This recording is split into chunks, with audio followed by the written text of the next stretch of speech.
me, that's like eating some candy. Nigga, this shit ain't help. Nigga, hold your text on. Mr. Ballin motherfucking Sunday, man. How y'all Sunday going? We're going ahead and start that motherfucking video. These motherfuckers. Top three strange but true deaths of the world. Distressing content. My reading skills are all off right now. I just came out from my side. It's hot in the motherfucker, as y'all can see. I jumped straight in and just did a video. I get out my dick, man. But yeah, man. How y'all Sunday going? Carlos Camejo woke up freezing cold and totally confused. It was September 6th, 2007, and all Carlos could remember was being on his motorcycle with the hot sun bearing down on him as he wound his way on his bike through the streets of La Victoria, which is a city in Venezuela. Carlos tried to open his eyes, but he couldn't, and then when he tried to move his body, he couldn't do that either. And so he began to panic because he's paralyzed. But he told himself to calm down. If he couldn't move, at least he could think. He could try to process, what's going on here. There has to be an explanation for it. And so Carlos, in total darkness and immobile, began going through over and over again this whole motorcycle trip, which was his last memory. And he remembered that his friend had called him up and asked him to go out on this ride. Carlos used to go out all the time on his bike for fun with his friends and by himself. But now that he was 33 years old and married, he didn't have the time for it as much. But the weather had been so beautiful that when his friend had called and asked to go out, Carlos said, let's do it. And so Carlos began going over in his head the route that they had taken through La Victoria, and all he could remember was this long straightaway and then a right turn and then nothing. It was like after he made that turn, everything went blank. And as Carlos thought about how weird it was that one, he was paralyzed, and two, he had no memory of what happened after he made that right turn, he started to realize that he felt something against his back.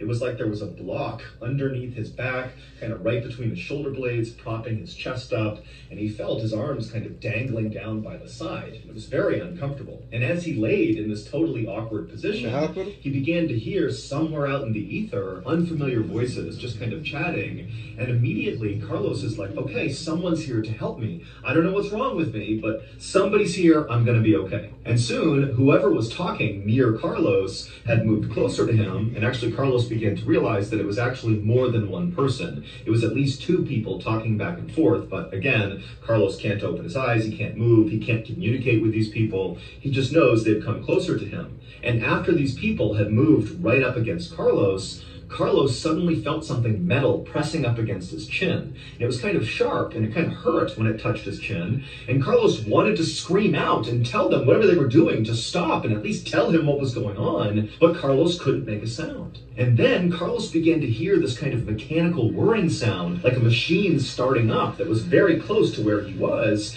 And suddenly Carlos began panicking, like, what's going on? What are they doing to me? And as Carlos's heart rate is starting to speed up, one of the people who had moved near Carlos suddenly said, oh my God, that's impossible. This can't be. And then again, Carlos felt more pain in his chin. And then the pain got dramatically worse. It went from just kind of like a poking feeling to something going into his chin, and he felt it moving underneath his skin like a knife cutting through him, and then whatever it was, it went out of his chin. And as this is happening, Carlos is trying so hard to just wake himself up.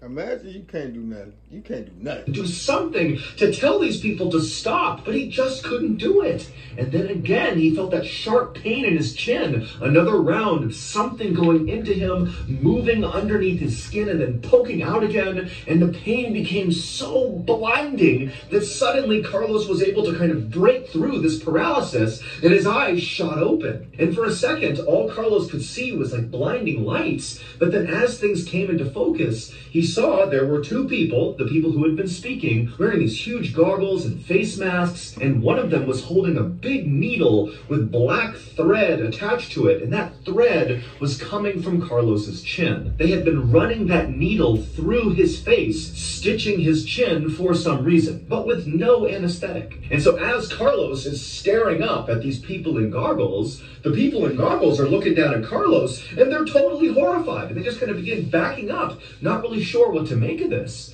And then Carlos, again, kind of breaking through this weird paralysis he was under, he was able to lift his head up and look down at his body. And he saw, to his horror, that he was totally nude. He was laying on a metal table, and there was this Y drawn on his chest, starting at his collarbones, coming down right underneath his throat, and then straight down across his chest. And then after Carlos saw this Y on his naked body, he looked over at a tray that was right next to this metal table near these two guys in goggles who were now kind of backing up, and he saw there was a whirring instrument on this table, and it was a circular blade, a saw. That was the sound he heard, and that's when Carlos figured it out. Earlier that day, when Carlos had been out riding his motorcycle with his friend, he had gone down that long straightaway in La Victoria, he had made a right turn, and parked illegally right after this turn was this big truck. Carlos didn't see it, and at full speed, he impacted the truck, he was thrown from his bike, smashed into the ground, horrific injuries, and when paramedics showed up, they pronounced him dead on the scene. And so he was moved. I know somebody, he ran a 4-wheeler and shit, he had broke his neck type shit, boy. That's why I don't get on them bitches. I do not get on them bitches. From the scene of the accident to the morgue. And at the morgue, Carlos was stripped naked and put on this metal table, and they placed a block underneath his shoulders, kind of propping his chest up, and they drew a Y down the center of his chest for his autopsy. The two doctors that Carlos ultimately saw chatting and performing this autopsy were going to follow that Y on his body with the circular saw. That's how they cut you open during an autopsy. But right before they were about to do that, the doctors noticed that Carlos was actively bleeding from his chin. And since he was supposed to be dead, that didn't make any sense. And so that was why one of the doctors had said, oh my goodness, this can't be. And so not really sure what to make of it, they had just grabbed a needle and begun stitching his face together to stop the blood from going down his chest. And then Carlos opened his eyes, and it dawned on the two doctors that, oh, he's alive. That's why he's still bleeding. We should definitely take care of him now. But amazingly, after Carlos came back from the dead, he was simply moved into the hallway and left on this metal table, and the doctors who were going to perform his autopsy just left the paper that said he needed an autopsy in his pocket, just kind of showing that, hey, we were just following orders. Somebody told us to give you an autopsy. This is not our fault. And that's where Carlos stayed until his wife showed up and found him in the hallway just laying there as if he was still just waiting for his autopsy. Carlos would suffer horrible injuries from the accident and serious emotional trauma from almost being cut open during this autopsy, but he would make a full recovery. GG, I would have sued their ass. That's a big ass lawsuit. What the fuck? Trying cashback app so you don't have to, part 8. Today, I'm going to be trying Upside. It's this app. Your bitch ass off my shit. On the afternoon of May 11th, 2015, 55-year-old Natalia was gathering sap inside of a Russian forest with her 82-year-old friend, Valia. The two of them had been coming to this grove of birch trees for many years. They enjoyed the peace and solitude of nature, and it was also a good place for Natalia to bring her little dog so he could run around while they collected the sap. It was a perfect spring day. The weather was very mild, the sun was out, and the two friends had a great time just kind of moving around the different birch trees, using their little drills and hammers to get their taps into the tree, and then they'd put their glass bottles underneath each tap to collect their harvest. And then at some point, Natalia felt like she had all the sap she would need, and she began gathering up her things to get ready to leave.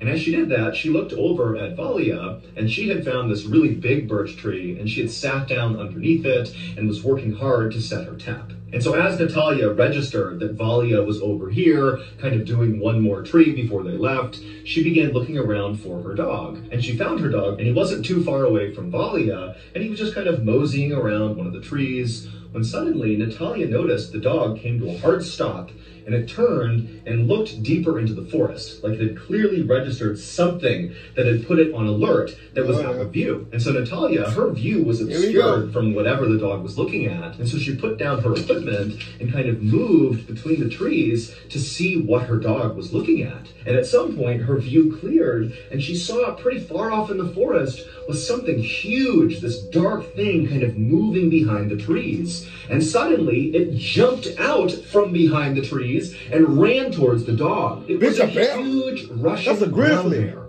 And so totally horrified, Natalia's watching. You know how big the motherfuckers is?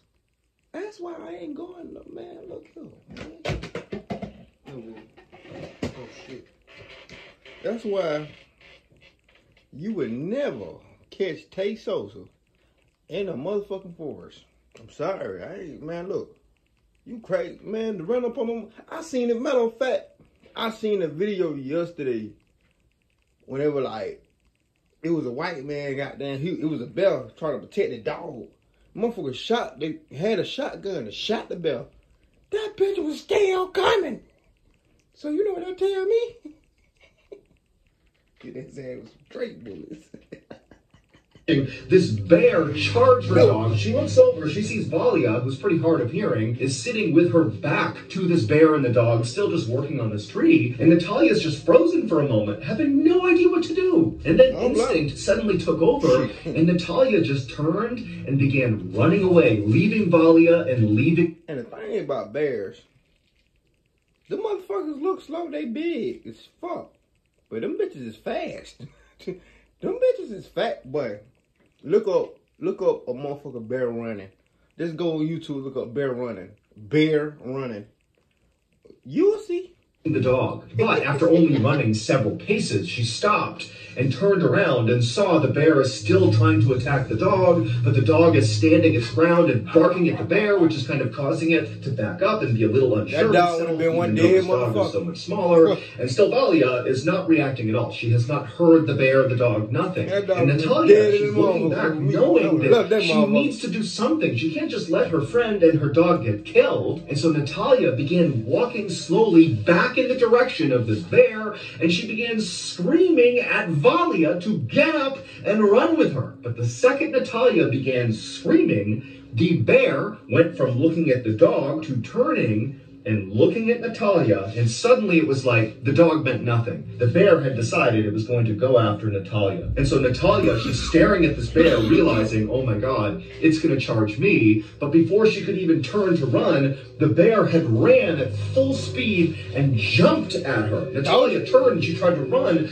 but the bear bit down on her thigh, and she felt it crush her leg and pull her to the ground and whip her up against a nearby birch tree. And she's screaming and trying to pull herself away, but the bear is ripping at her leg, trying to yank her back into the forest. And then Natalia, she sees her little drill that she uses to set the tap in the tree. And she reaches out and she grabs it, and she turns, and her leg is being actively eaten by this bear. And she turns on the drill, and she's about to jam it into the bear's eye when the bear suddenly stands up to its full height and then just falls all its weight down onto Natalia's chest. And immediately Natalia dropped the drill, and the bear clenched down on her throat.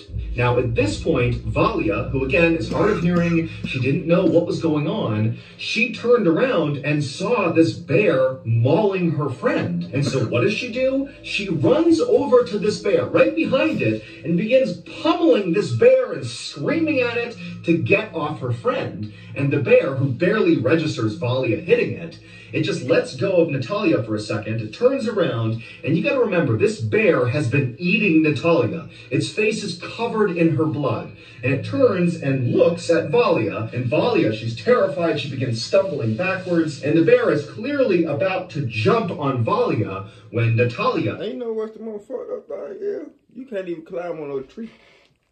They try to get away from the bitch. The bitch gonna climb on the tree. Imagine you in the woods trying to run from a bear. You go, hey, watch Cocaine Bear. That's a good movie. It happened in real life. Matter of fact, how long?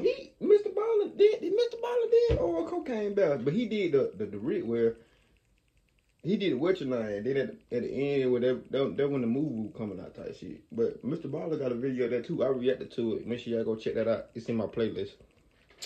And it's on Peacock, or the movie on called Cocaine Bear. It's on Peacock.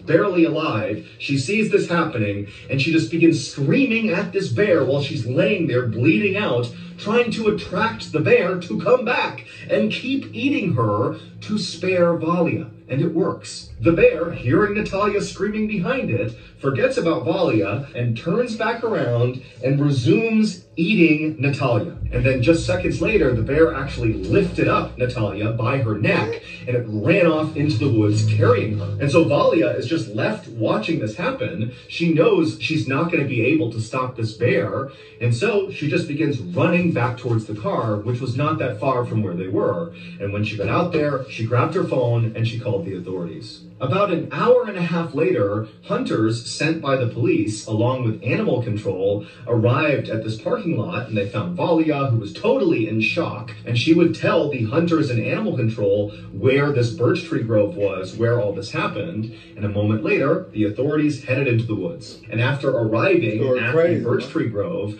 they actually saw the bear. It was by itself, and it turned and looked at them, and it began charging them. And they all raised their rifles and they fired at the bear. And they shot it enough times that the bear collapsed right in front of them, and then they shot it one more time to make sure the bear was dead. But there was no sign of Natalia anywhere. But then suddenly, the authorities turned and saw something move off in the distance, and out from behind a tree came Natalia's little dog. It had somehow not sustained any injuries from this bear, even though the bear had originally gone after the dog. And the dog, it came up to the authorities and then quickly doubled back behind a tree.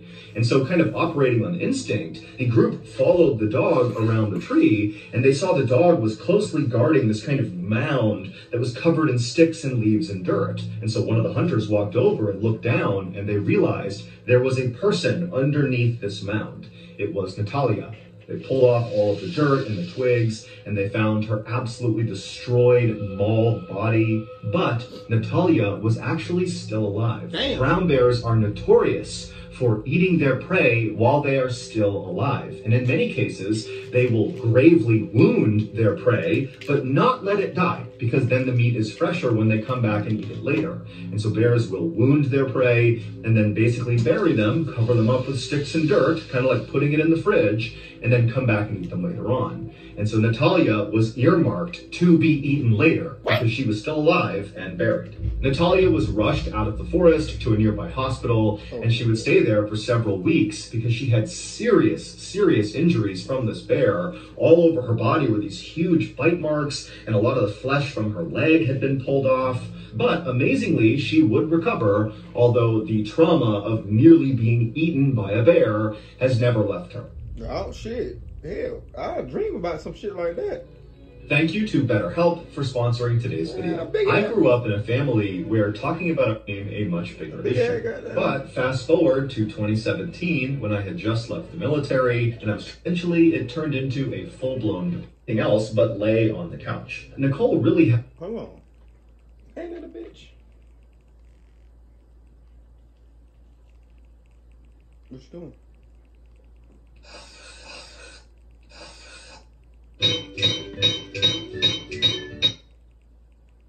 Headache.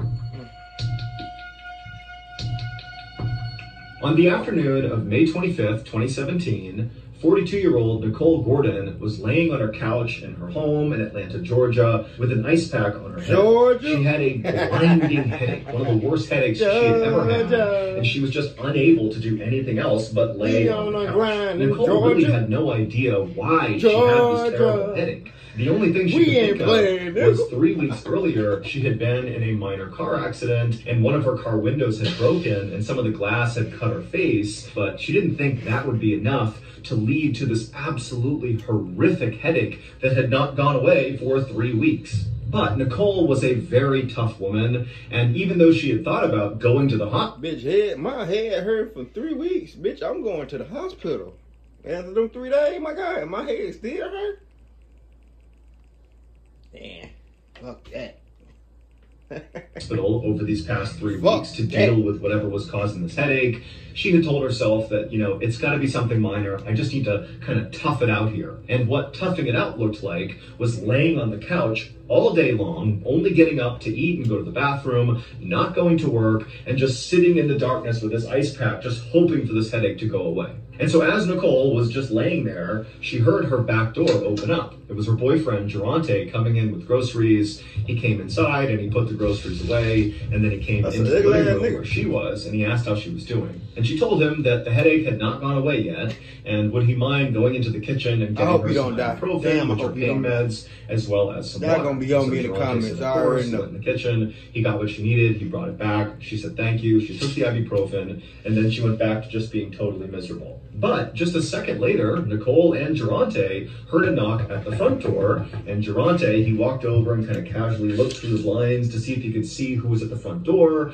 and he saw it was Nicole's best friend, Leisha. But instead of going to the door and opening it, Durante turned to Nicole and said, "Hey, it's Leisha, do you want me to get the door?" And Nicole, she just kind of grunted and said, "No, please just ignore her." Even though Nicole and Leisha were very close, Nicole knew that Leisha was very high energy. She had been calling and texting basically nonstop ever since Nicole had begun getting these headaches. Leisha just wanted to help and kind of be around and be a part of her recovery, but Nicole just couldn't deal with that super high energy right now. She could barely have a conversation without her head hurting even more, and she knew that Leisha and Durante didn't really get along too well, and so Nicole figured it would just be better for everybody if they pretended no one was home and Leisha just went on her merry way. But Leisha was very persistent and just continued knocking really loud on the front door. She began calling Nicole's phone, and so Nicole began reaching over and silencing her phone over and over again. And finally, Nicole looked over at Durante and just said,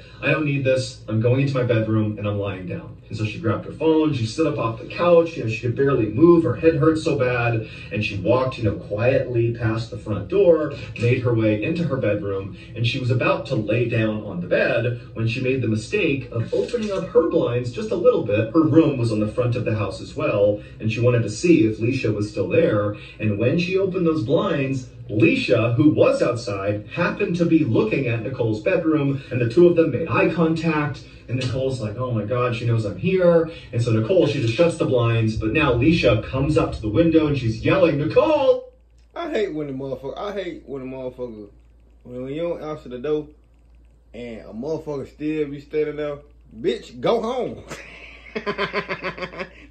I know you're there. Come on, let me in. I want to help you. But Nicole, she just could not deal with it. And so she laid down on her bed and just continued to totally ignore Leisha. Nicole knew that no matter how offended and upset Leisha was for this snub, she would get over it. Because the two women had been friends for nearly 2 decades. 19 years earlier, they had been neighbors, and they had become friends really quickly. They had been pregnant at the same time, and they began raising their kids, kind of like side by side. But in the last 5 years that Nicole and Durante had been together, Nicole and Leisha had kind of drifted apart, because Leisha and Durante both had very strong personalities, and they just kind of clashed. And Nicole and Durante had this kind of on-again, off-again relationship. And every time they were broken up, Leisha would come around and be totally unfiltered with Nicole about how much she didn't like Durante. But right now, Nicole could just not deal with Leisha, and so despite hearing her yelling for her to come outside, "Come on, I know you're in there," Nicole just rolled over on her bed with her ice pack on the side of her head, and she fell asleep. A few hours later, when Nicole woke up, Leisha was gone, as well as Durante. He didn't stick around for very long. He often would only come over just to check in, and then he'd go off and do his own thing. And so Nicole, who still had this blinding headache, she sat up, got out of her bed, and she was only able to walk back out into the living room, where she laid down on the couch and just went right back to sleep. I ain't no way my girlfriend hit her, and I'm just gonna leave like that. Personally, I think they fucking. I don't know, but I think they fucking. If they ain't, my bad. Even though Nicole had had this headache for 3 weeks and it had not gotten any better, she really was convinced that taking enough ibuprofen and relaxing long enough would cause it to go away. But over the next couple of days, this headache, which was already like a 10 out of 10 on the pain scale to Nicole, somehow became like a 20 out of 10, and it got so bad that she couldn't even open her eyes. It was like horrific. And as this headache got so bad, her relationship with Geronte started to sour.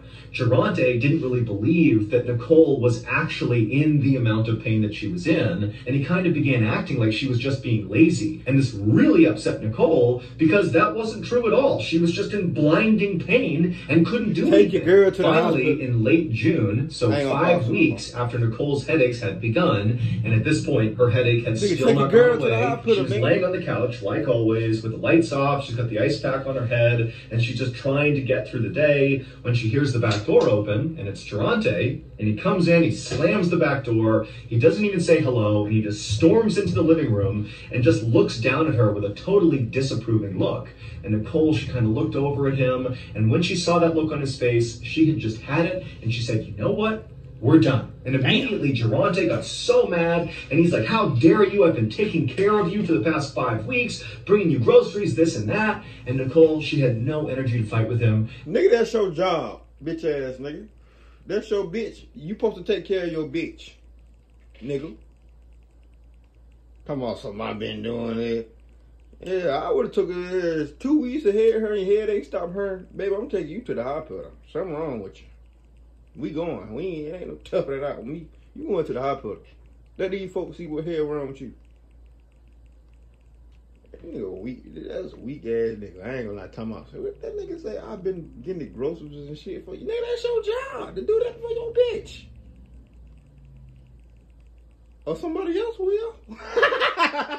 So she just let him rant and rave until finally he was done and he walked out, and she was like, thank goodness. A few days later, on June 25th, Leisha was back at Nicole's house knocking on the door. Nicole had actually texted her to let her know that she had officially ended things with Geronte, and so feel free to come over. You know, there's not going to be any drama with him being here. And so Leisha had come back over. She was very excited to see Nicole and kind of get over the snafu of her being ignored. And when she knocked, Nicole did go up to the door and she opened it up.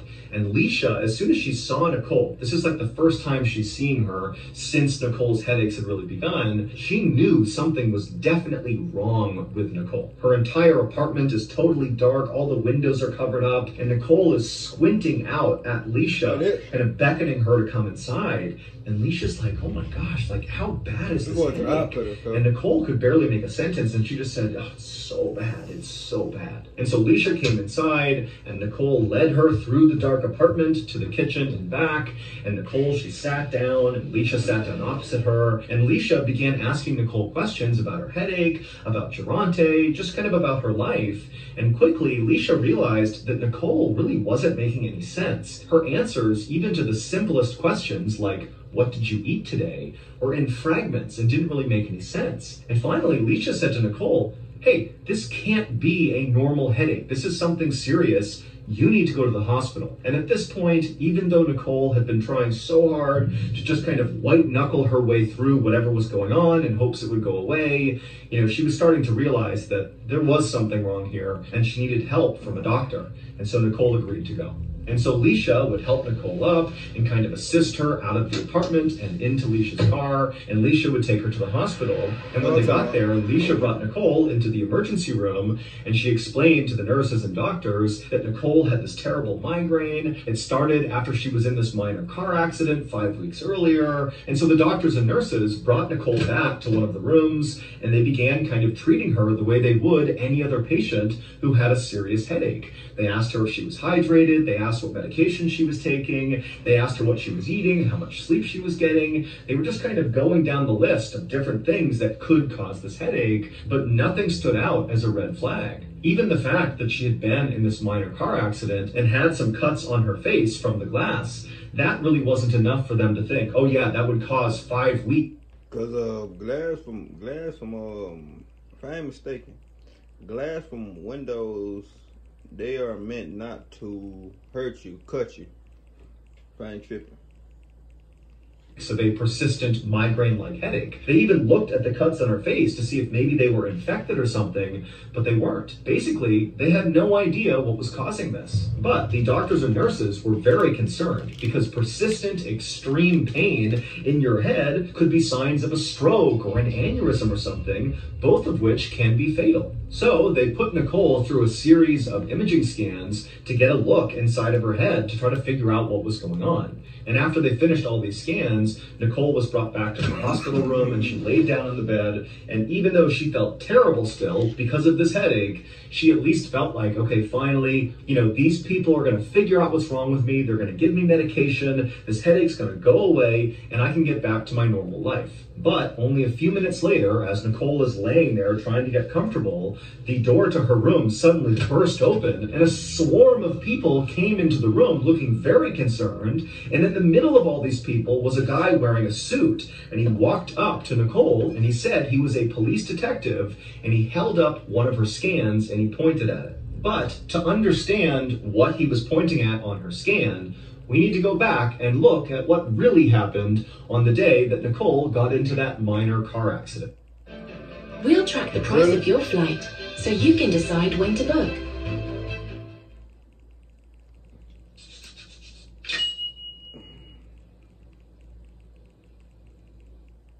Back in early May of 2017, Nicole and Durante, who were still dating at this point, had just come back to Nicole's house after the two of them had been at a house party together.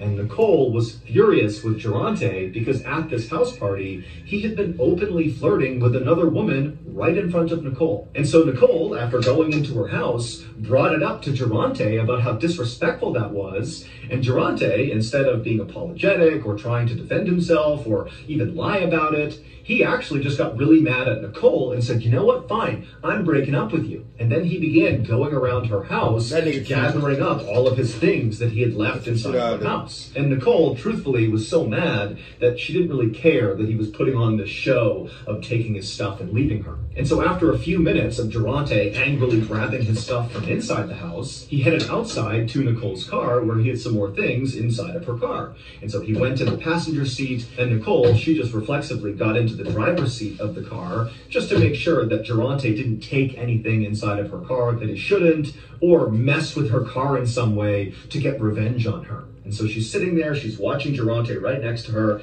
gather up his things, and then he hops out of the car, doesn't say a word to her, and then he walked around the front of her car and got into his car, which was parked right in front of hers, facing out towards the road.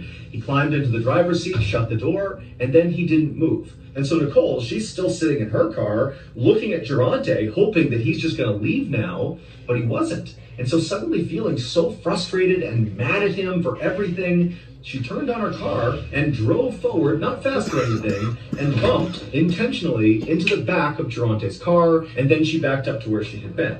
And after she did that, she stared angrily at Durante, basically being like, what? Like, I want you to leave. Like, get out of here. And Durante, See, female be doing that whole ass shit like that. See, I would have turned that motherfucker every way but loose. Oh, you want to hit my car? Bitch, I'm going to back up into yours. No, I'm just playing.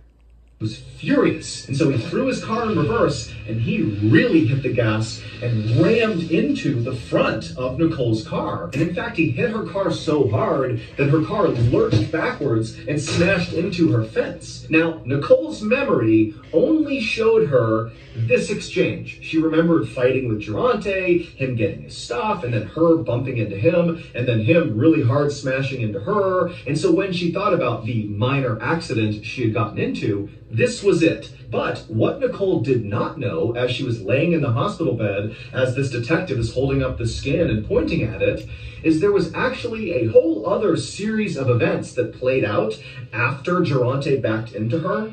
After Durante backed into Nicole and she smashed into her fence, Durante got out of his car, walked up to Nicole's car, drew a gun, and shot Nicole in the head. That's what happened. What? This was not a glass cut. This mark on her forehead was where the bullet went.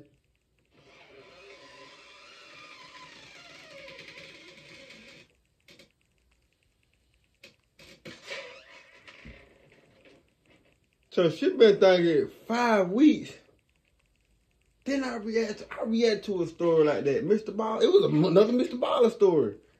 when I don't know if I deleted it or not. I know one video I deleted. It was a video when it was a dude. He was up for a day. I think it was a day. I don't know how long, but it was a long time, a day or two. And then him and his girlfriend and the other two dudes was the son and the father. Shot the man in the head, and then he was moving like it was a regular day, like just moving. So you telling me 5 weeks straight, she got a gunshot wound to her head, she's still alive? It's crazy. Not gonna lie, that's crazy. Into her skull. But obviously, this did not kill Nicole. It knocked her unconscious, and Durante picked her up, put her in his car, and drove her to his mother's house, where he told his mother that, oh, Nicole was drunk and she got into a small accident and, she just needs to rest. And so Durante's mom, believing her son, put some Neosporin on Nicole's entry wound from the gunshot, put a Band-Aid over it, and kind of looked after her for the night. And then when Nicole came to, she had no idea what happened. Her memory only existed up until Durante rammed into her. She didn't remember him getting out and shooting her and all of that. And so when Durante realized that Nicole didn't know he shot her, he just went along with it and said, oh yeah, you got drunk and, we were fighting a little bit and you got into a small accident and I think the glass fell down and cut your head. That's all that happened. And Nicole believed it. It wasn't until Leisha made Nicole go to the hospital 5 weeks later and they scanned her head that they discovered a bullet lodged in her brain. And so the detective came in the room holding up the scan and he pointed to the bright spot on the scan and that was the bullet. And the doctors and nurses, they told Nicole that we've never seen anything like this, like you should be dead. And also because this has gone untreated for 5 weeks, your body healed around the bullet. Like, we can't even take it out now. Your brain has formed itself around the bullet, and so it will do more damage than good if we try to pull it out. And so Nicole would go on to live her life with this bullet in her head, but she never really fully recovered. As for Durante, the police would very quickly go after him, but he would flee police and evade them for 2 years. And then finally, when they caught up to him, he was hiding in an attic and there was this whole long standoff, but then finally he would surrender himself. And then he would get charged with a host of crimes, many of which he was convicted of. And so ultimately he was sentenced to 25 years in prison. Wait, what? How long? He would surrender himself, and then he would get charged with a host of crimes, many of which he was convicted of. And so ultimately he was sentenced to 25 years in prison. This ugly ass nigga got sentenced to 25 years. I hope they beat the shit out that nigga ass. Oh my God. I hope they beat the shit out that nigga ass out. Ain't no way he did all that. That last story was crazy. I ain't gonna count. All these stories were crazy, but that last one was crazy. 5 weeks, my nigga. 5 weeks. I mean, at least she, you know what I'm saying? At least she was still alive, but still, my nigga. That's crazy. You shoot your old lady for some pussy that you just met. It's crazy. Damn, that was crazy. That being said, man, give me your thumbs up, man. It's 5:17. I know this video gonna take about 2 hours to damn upload. This shit finna be 38 minutes long. That being said, see how motherfucker on this video, man. This video crazy as fuck. I ain't gonna lie. I missed the top 3 Mr. Baller shits. I ain't gonna even hold you. But yeah, man, give me a thumbs up, like, subscribe. Also in the comment section down below. You know what I'm saying? Give me some videos to react to, bro. Cause I found 1 or 2 people I like to tell crime stories. I done found 2 new people, but you know what I'm saying. I need some more. I need some new shit to react to, man. That being said, give me a thumbs up, like, subscribe. See how much on this video. Let's ride, man.